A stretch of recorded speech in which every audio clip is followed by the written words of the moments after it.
దేవుని వాక్యంలో ఏం లేదో తెలుసా? ఎక్స్పైర్ డేట్ లేదు. ప్రతి వస్తువులో ఎక్స్పైర్డ్ ఉంది. నేను మాట్లాడే మైక్ ఒకరోజు పనికి రాకుండా అయిపోతుంది. ఈ బిల్డింగ్ కూడా ఒక రోజు పనికి రాకుండా శిథిలం అయిపోతుంది.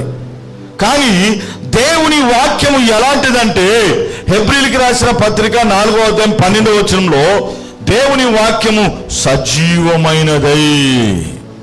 అంటే ఎప్పుడు వెళ్ళినా నువ్వు దేవుని వాక్యం దగ్గరికి ఎప్పుడైనా రండి, అది జీవంతోనే ఉంటుంది, మెలకువతోనే ఉంటుంది, నీతో మాట్లాడుతుంది, నిన్ను బలపరుస్తుంది, నీకు శక్తినిస్తుంది, నీకు ఆరోగ్యమునిస్తుంది, నీకు బలమునిస్తుంది.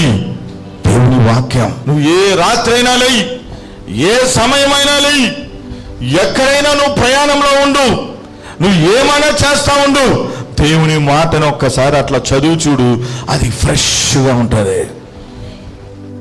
ఎప్పుడు ఫ్రెష్గానే ఉంటుంది. నువ్వు ఈ ఫ్రిడ్జ్లో ఎంత కూలింగ్ పెట్టి పండ్లు పెట్టినా అది కూలిపోద్ది 4 రోజులు అయితే పెట్టినా. కానీ దేవుని వాక్యం అనేది కుళ్ళిపోయేది కాదు, చెడిపోయేది కాదు.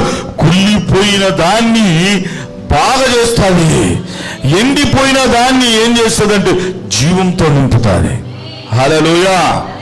ఫ్రెష్, ఎప్పుడు పరిమళిస్తూనే ఉంటుంది, ఎప్పుడు సువాసన చల్లుతానే ఉంటుంది, ఎప్పుడు జీవం జీవం జీవం జీవము. దేవుని వాక్యం అనేది జీవంతో నిండుకోపోయి ఉంటుంది. హల్లెలూయా. అందుకని దేవుని వాక్యం అనేది చాలా ఇంపార్టెంట్.